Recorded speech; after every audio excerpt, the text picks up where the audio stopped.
Oke, silakan Anda telepon ke 391 Oke, untuk di Jakarta. Dan saya sudah hafal sekarang 391 4603. Baik deh. Oke, halo. Halo. Ya, Ibu. Dengan siapa? Bapak. Bapak. Yes, kok gak apa-apa setiap minggu saya telepon kamu. Bapak apa kabar, Pak? Anton. Bapak siapa? Pak Anton. Pak Anton. Di mana Pak Anton? Duren Jaya, Bekasi. Oh, di Bekasi. Oke, Pak Anton mau ngasih Selamat tanggapan. malam, Mbak Nani Sakri. Selamat malam Pak Anton. Selamat malam. Ini saya mau ikut jahit interaktif. Heeh. Aweh rembuk kalau wong Jawa ngomong. Boleh. Silakan, Pak. Ya, ngapain kawin gitu. Sesuai dengan kalau ajaran Islam kan suruh kawin kita. Kenapa, Ya, Pak? Nomor arum nanti loh ayat Ya, harus Arum kan. Iya. ayat 21 itu kan itu kan udah ya. Dan diantara tanda-tanda besarnya itu ya diciptakannya kamu berpasang-pasang hidup dan dari supaya kamu itu ngapain kok diciptakan berpasang-pasang untuk mendapat ketenangan hati dan dijadikannya rasa kasih sayang diantara kamu. Sesungguhnya yang demikian itu adalah menjadi tanda-tanda dari kebesarannya ya kebesaran Tuhan itu bagi orang-orang yang berpikir. Insya Allah kalau kita itu berpatokan dengan ayat Al-Quran itu tadi, insya Allah kita menjalankan kawin yaitu sebagai menjalankan syariat agama. Tapi ada yang berpikiran bahwa lebih baik nggak kawin karena kawin itu terkekang mungkin. Oke, Pak Jadi Anton. nggak bebas. Iya. Tadi ngomong-ngomong saya ucapkan selamat dulu nih Mas Haji atas kelahiran putra yang pertamanya. Putri. Putri yang pertama. Terima kasih. Baik, Pak Anton. Dan nanti Ya. ibunya deh. Amin. Iya. Terima kasih Pak Bagus, Anton. Kita terima kasih kasih kesempatan atas, yang lain. Ya. Ya. Partisipasi saya malam ini yang udah yang ketiga kali masalahnya. Oh iya, terima kasih Pak Anton ya. Assalamualaikum. Waalaikumsalam Pak Anton. Oke, malam hari ini tadi udah gimana? Mau jawab dulu? Itu tanggapan tadi ada masukan ya. Ya ngapain kawin ya? Memang idealnya memang begitu. Siapa juga kalau orang memutuskan untuk menikah tidak akan terfikir untuk bercerai pasti. Dia pengennya for good ya. Iya betul. Hidup happily ever after. Kayak Pakai Cinderella. tanda kutip ya, ya kan? Tapi kenyataannya untuk bisa begitu kan itu susah sekali. Tidak mudah, gitu. iya. Nggak mudah. Oke. Terima kasih masukannya Pak Anton. Kebetulan malam hari ini memang kita tidak menghubungkan dengan yang satu itu. Kalau kita menghubungkan dengan yang seperti Bapak bilang tadi, pasti pembicaraannya selesai waktu di awal tadi. Kita cuma cari gara-gara kok Pak. Oke, kita lanjutkan. Silakan kalau Anda mau berikan masukan lagi, silakan. Masih ditunggu teleponnya di 391. Oh sudah ada. Oke, halo. Halo. Ya, selamat malam. Dengan siapa? Dengan Tata. Maaf, boleh lebih keras? Tata. Bapak Karta? Tata. Tata. Bapak Tata. Iya. Pak Tata di mana Pak Tata? Saya di Padang. Di Padang. di Padang. Iya betul. Nih Pak Tata kalau boleh ngomong yang keras, kalau mau ngasih pertanyaan atau tanggapan silakan.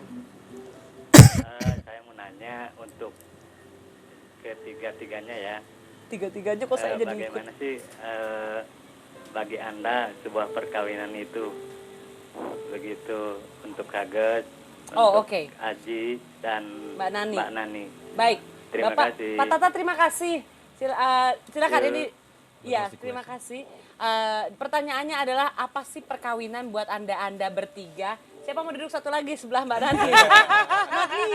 Oke, Aji dulu silakan. deh jawab ya. Aji tadi. Buat saya Minum dulu Ji, minum biar tenang. buat saya perkawinan itu adalah memenuhi kebutuhan hidup.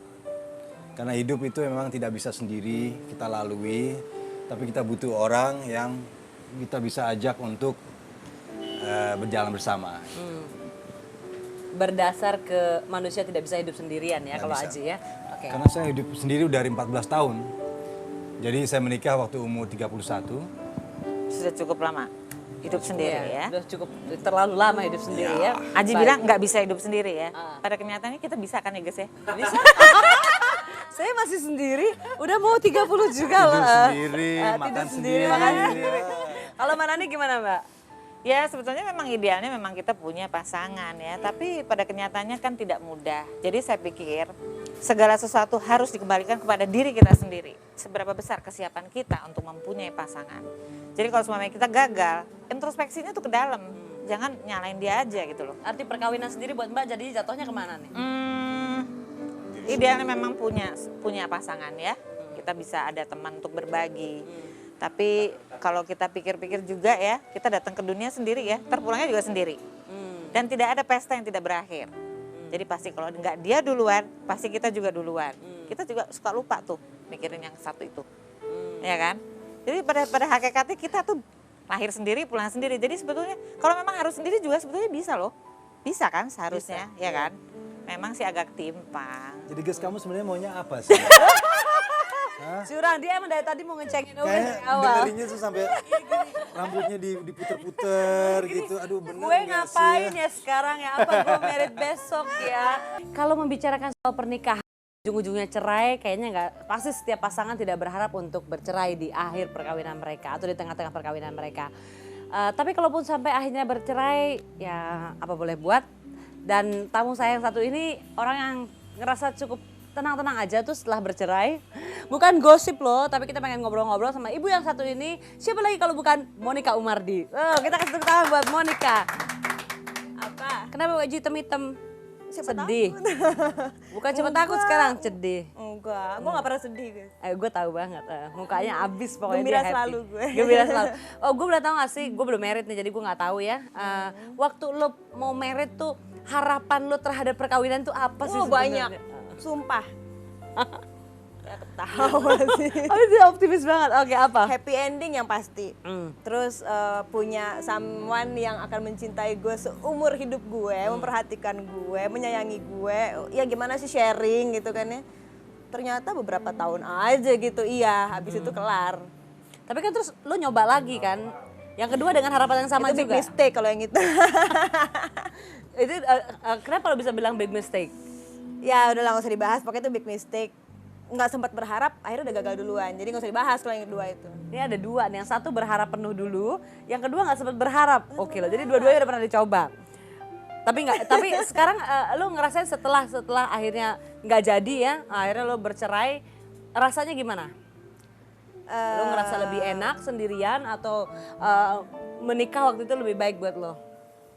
Kalau yang pertama it was my first love ya anyway. Jadi begitu cerai gue sedih banget, apalagi gue udah punya anak gitu. Jadi untuk memutuskan untuk divorce tuh susah banget dan berat banget. Terus kalau yang kedua ini sih gue alangkah sangat amat happy banget setelah berakhir gitu.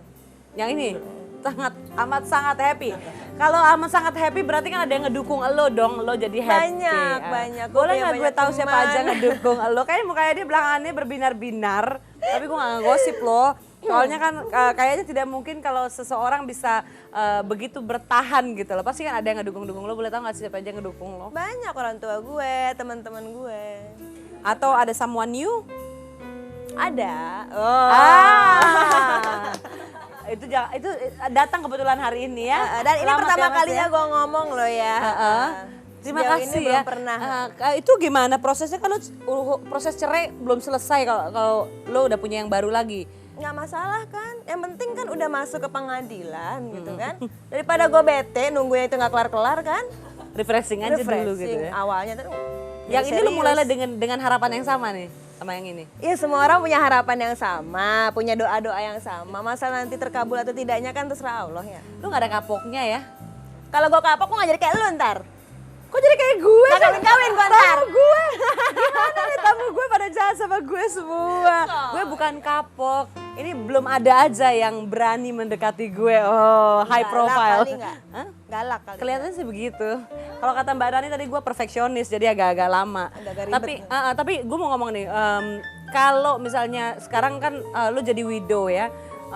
Biasanya widow di Indonesia atau janda di Indonesia itu jadi sorotan banget, yang lu kemana sendiri diliatin orang, yang lu diomongin orang gitu. Beda sama lu yang punya keluarga lengkap. Lu sendiri semenjak jadi widow rasanya gimana? Gini guys, alhamdulillah gue orangnya cuek. Jadi gue nggak peduli orang mau ngomong apa, orang mau memandang gue apa, sejauh yang gue lakukan di luaran itu tidak negatif, kan nggak masalah. Dan sejauh ini sih memang lingkungan gue kayaknya memandang gue biasa-biasa aja gitu. Mungkin karena bawaan lo juga kali ya. Lo pakai baju SMA juga orang masih setuju soalnya. Jadi belum ada yang kalau tahu lo widow. Tapi pernah nggak ada orang yang ketemu di jalan terus nggak tahu kalau lo widow? Ada, karena ada orang yang memang nggak tahu gue siapa gitu. Even gue bilang gue punya anak pun orang nggak percaya gitu. Itu ada. Makasih buat yang pernah ngomong gitu. Seneng. Emang kelihatannya gitu kan ya. Jadi Monica tuh emang kelihatan masih muda dan masih kelihatannya masih dibilang single. Biasanya lo kalau ngangkat-ngangkat gini terakhir gue diinjek guys. Enggak. Gue hari ini lagi agak-agak nggak banyak tenaga Lagi untuk baik nginjak hati orang ya. lagi baik hati.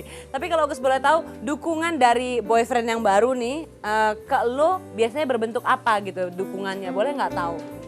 Yang bikin lo strong gitu sampai sekarang kan lo kelihatan strong enough untuk menghadapi segala sesuatu. Banyak. Yang pertama nasihat-nasihat dia. Terus, Pasti lebih tua dong kalau nasihat-nasihat gitu. actually enggak sih. Sebenarnya enggak lebih tua dari gue. Agak di bawah gue. Oh, agak-agak muda, oke lo daun muda. Di sini banyak daun-daunan. Daun muda itu bikin seger ya. Yang pasti yang paling berarti buat gue adalah sebagai orang yang baru tahun ketiga masuk ke agama Islam, dia banyak banget mendorong gue dalam hal itu. Jadi kita sering sholat bareng, pengajian bareng. Jadi itu yang membuat gue strong kali ya. Oke, kayaknya cowok yang ini I wish you luck for this one ya. Aduh mau dong gue. Ya itu yang Agus ketemu di Planet Hollywood waktu itu ya. Oh oke, masih the same person. Masih the same person. Cukup lama lo jalan sama orang ini, berapa Tumben emang. Oke, kali ini jangan buru-buru, lo buat harapan dulu dan make sure ya nanti lo ada komitmen interindependen di dalamnya, kata Mbak Nani itu begitu. Oke, satu aja, pria idaman tuh sebenarnya buat lo yang kayak apa sih? Kalau gue jawab pasti akan klise sama seperti orang lain. Pasti kan semua perempuan mengidam-idamkan seorang laki-laki yang pertama nih ganteng. Pertama ya, nggak munafik dong. Angkat tangan yang ganteng. Oke, tinggi sekali Terus angkatnya. sabar, pengertian. Pengertiannya kan luas nih. Mengerti kita dengan profesi kita, dengan segala macam yang lain. 3, tanggung jawab. Terus keempat, iman yang kuat. Tapi kan nggak semudah itu kan mendapatkan cowok idaman yang kayak gitu. Bener. Hari gini di Jakarta masih ada? Kalau masih ada angkat tangan yang memenuhi 4 syarat tadi, atau mungkin Anda di rumah? Tapi sementara ini sudah ada yang ngeblok jalannya Monica. Udah. Sudah 8 bulanan ya. Lampu merah. Lampu merah sedikit lah. Merah kuningnya kedip-kedip mau nyala mau mati. Oke, tapi anyway selamat. Moga-moga nggak terulang nih yang ketiga ini, Mudah-mudahan moga-moga nggak. sukses.